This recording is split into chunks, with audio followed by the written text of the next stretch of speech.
Three, two, one. You ready?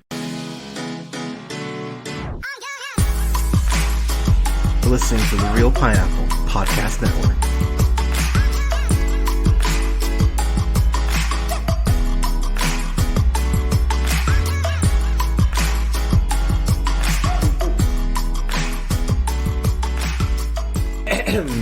Good evening, everybody. Thank you so much for listening. This is The Real Pineapple, and this is your humble host, Hunter, here. I've got a review for the latest Taika Waititi film. We've got another, God, it feels like there's a new Marvel film every month. Which I'll get into, but we've got a review here for Thor Love and Thunder, which is written and directed by Taika Waititi. Of course, you know him from What We Did in the Shadows, Our Flag Means Death, which I haven't watched yet, and I need to. Jojo Rabbit, which was one of my favorite films that year. Taika Waititi, if he was on NBA Jam, he would be on fire right now, because he's not missing. I know that Thor Ragnarok,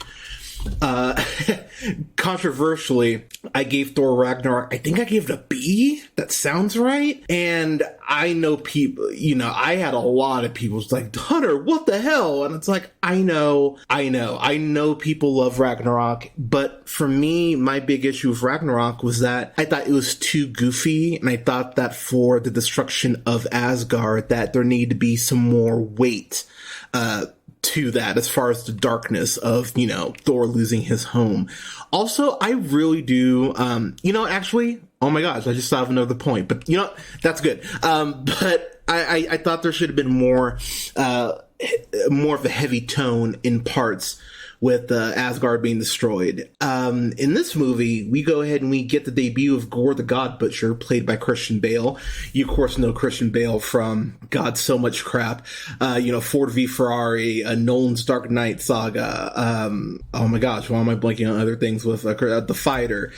Christian Bale is one of the best we have in the game right now. American Psycho, of course. That should be the first thing I said. But one thing I love about Christian Bale is that you never feel like he's shortchanging you. He's always bringing it whenever he's in something. And seeing his gore. Okay, so let me backtrack just a little bit. One thing about Phase 4 that I found interesting, and I understand that Phase 4 is not hitting for people like, Phase 2 and Phase 3 did. I still am really enjoying Phase 4. My favorite Marvel thing that's not an Avengers film has come out in Phase 4, and that's Falcon and the Winter Soldier. I'm actually going to do a re-review on that, because I have some stuff I kind of want to deep dive on. But I really, I've enjoyed quite a bit of Phase 4.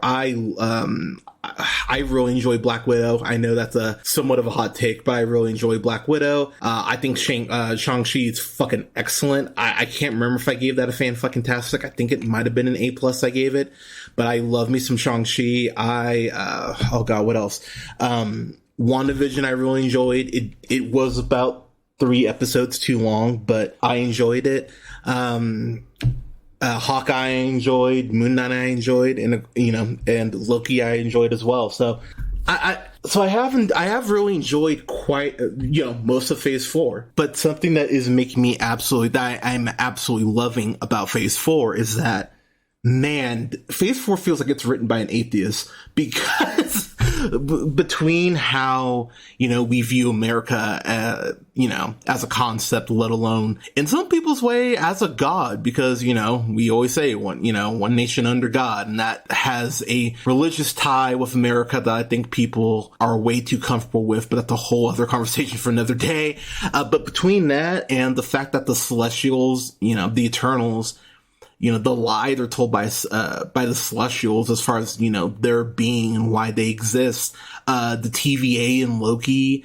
Oh god, what else am I missing? The gods and Moon Knight. Like, the people who are writing Phase 4 clearly are not fans of gods in general, and this movie in particular leans even more into that, and I'll get to that. But Gore the God Butcher, for me, is fascinating because it reminds me so much of the story of Job in the Bible. Now, the story of Job, for those of you who are not familiar with your Bibles, is a story in the Old Testament where God is having a conversation with Satan, and Satan basically goes, he only worships you because you've given him so much. Job was very prosperous, had a wife, had kids, great crops, all that shit. And God basically goes, oh, you know what? I'll show you. I'll go ahead and I'll take everything away from Job, and he'll still worship me. And that's exactly what God does. God kills his wife. He kills his kids.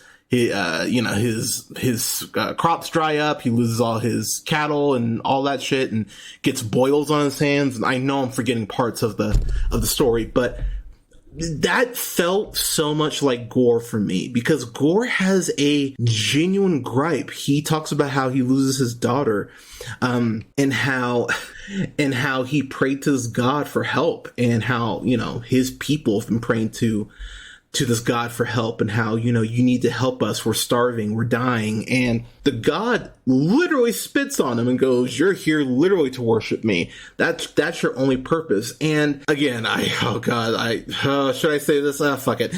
When you think about the grossness of religion in that aspect of a God acting like that, that's a really uncomfortable thing that I think, to be quite frank, because there have been people who are just hating on this movie completely unfairly, by the way. But I think that's the same case with Eternals. And I said the same thing in that review. I think the concept that as a country, and that some critics are being questioned perhaps on their religion inadvertently through Marvel films, I think that's actually really pissing some people off. I completely understand that some people will just say, this is like the 27th Marvel film. It's insane that we've had this many. I know some people will just, wave their hand and go, this is, superhero fatigue. Okay, you can wave your hand and say it like that, but I really do believe that there's a component of people's religion being challenged that people just aren't comfortable with. But I also think that's a conversation people don't want to have. And that's one reason I find Gore the God Butcher so fascinating, because when he's talking, there's a point he's talking to King Valkyrie, played by the absolutely gorgeous, talented, badass Tessa Thompson, when he has her tied up and he's telling her that, you lost your people. You're the last Valkyrie because the gods weren't there to help you. And the way that you see Valkyrie's face, and you just see this tear fall from her face, like, there's more truth to what Gore is saying than these heroes, I think, are even going to realize in the moment. And I find that so incredibly fascinating. Of course, last time we saw Chris Hemsworth, that beautiful man, last time we saw his Thor, he was with the Guardians of the Galaxy. And the Guardians open up the film. Of course, Karen Gillan, my future ex-wife, Chris Pratt, Batista, Palm Clementef, Sean Gunn is now Kraglin. He's got the Yondu whistle, which I thought was cool. Bradley Cooper's Rocket, and then of course Vin Diesel's Groot. I was happy to see the Guardians to start off the movie. They were in the movie for about as long as I said they would be in the first trailer breakdown. They were in the movie for about 10 minutes, and I've seen some people go, I wanted more Guardians. I'm sorry, y'all, this isn't a Guardians movie, and this movie has plenty more to balance than to worry about having, the Guardians in it for more. But Star-Lord, basically, you see it in the trailer, tells Thor that, I know you're feeling lost. I know you've lost a lot of shit. You need to look to those people, who love you, and that will, and everything will be okay. And that is one of the components to this movie, is that it is very much about love, in a way that, for me, Thor the Dark World suffers from that, because in my opinion, the biggest issue with Thor the Dark World is that Thor and Jane's relationship just feels completely like it doesn't evolve at all, and it's really quite frustrating. And I was mad that they dropped that thread, because Natalie Portman, of course, coming back as Jane Foster. She's such an incredible actress. I think Natalie Portman falls in that Scarlett Johansson line, in the sense of, I think Scarlett Johansson's been such a great actress for so long, we really do take her for granted. Natalie Portman has been great since she was like 12. It's kind of insane how long Natalie Portman has been great at this. V for Vendetta, Leon the Professional, Closer, which no one brings up Closer, and they should. Black Swan fucking rules. Annihilation, fucking love. Was it Vox Lux with Jude Law, she plays the pop star? I dig the hell out of that too. She's an incredible fucking actress. Even something like No Strings Attached, she's good in. Yeah, Natalie Portman freaking rules, and bringing her back as Jane Foster, this movie does draw from, before I get too much deeper into this, I will point out when I'm gonna be getting more into spoiler heavy territory, so I will warn y'all. So just be aware I'm gonna kind of dance around stuff until then. But they draw very heavily from Jason Aaron's 2013 run of Thor, where we go ahead and we have Jane Foster back in the fold, but she gets a stage 4 cancer diagnosis. And the way in particular they play that out to start the film, it just breaks your heart, because you look at someone like Jane Foster, and I'm bouncing around here, I understand, but one reason, and I've had people kind of ask me, do you think that Gore and Jane, like having both their stories going on at the same time, do you think that hurts the film? And actually, I don't think this film works if you don't have both their stories go at the same time. And here's why. Gore, he feels like he's been wronged by the gods. He has been wronged by the gods. And then Jane, being this incredibly respected, important woman in science, their stories mirror each other in such a cruel twist of fate sort of way. So, we something that they establish in the film is that the more Jane becomes the mighty Thor, the more she actually goes ahead and her cancer gets worse. And so it's a really interesting dynamic between Gore on this mission to kill all the gods versus Jane and, her struggle to find some, to be the best version of herself, but to also go ahead and find a cure, but at the same time being drawn by what drew her as a scientist, to go ahead and be this beacon for people, to go ahead and help people. It's a very fascinating parallel between the two, and that is its own great story within itself, because as I mentioned earlier, the gods are just such assholes the way they've been portrayed in Phase 4. And one scene, it's in the trailer, so I can talk about it. There's a point where they go to Omnipotent City. So basically they go there to go ahead and warn the gods, because that's basically the home base of all the gods like Zeus and others. They go ahead and go there to let them know that Gore is coming and that they need to go ahead and stop him. And Zeus, of course, played by Russell Crowe, which is something I didn't know that I needed, but I'm so happy that I have because it's like the perfect blend of the nice guy's Russell Crowe, like I think fat Russell Crowe is the best Russell Crowe. I love me fat Russell Crowe. I love nice guy so much, but it's that beautiful combination of nice guy Russell Crowe, a little bit of Jekyll, Dr. Jekyll from that terrible Mummy movie, a little bit of his campiness, and then like the thespian Russell Crowe, because he's being very goofy about it, but he's playing it seriously. And I know it's such a weird sentence, but he has this real spite in his performance when Thor goes ahead and tells him that, oh, you're all just a bunch of fucking fools and cowards, because when he tells them that Gore is coming, Zeus's whole response is, oh yeah, it's not our problem. Just like Asgardian problems are Asgardian problems, which they don't come right out and say it, but it does become, you can read in that line that Zeus and the gods were clearly aware that Hela was there to destroy Asgard, and they went, yeah, we don't need to help. Which is really fucked up when you think about it. And that's something I haven't really seen anyone bring up in reviews, but something I went, ugh, that's really fucking gross. As I mentioned earlier in the review, the big theme of the film really is love. And what I appreciate about the way they go ahead and portray Thor and Jane's relationship at points through flashback by Taika Waititi's Korg, who I think does a great job here of narrating, very, very heavily inspired by Mad Max Beyond Thunderdome, the way it's done. But I really like the way that they show that Thor being an Avenger and, there always being, a threat, that he was spending less time with Jane, and Jane was doing her research and going ahead and, helping all these other labs and everything out. And the fact of the matter is they just lost contact of each other because they were both so busy, and they just naturally kind of grew apart. And it was actually really sad to watch. And so you see it in the trailer, there's that shot of Thor and Jane kind of teasing like they're about to hold hands. And that's actually one of my favorite shots, not just in the MCU, but in the film period. I absolutely love that whole sequence. Actually, you know what? I'm going to do a separate review. I just thought about it. I'm going to do a separate review for spoilers. So I'm going to kind of wrap this up here in a second. But a few things that I really absolutely loved. I love the score here. The music is very 80s metal, very metal, very rock.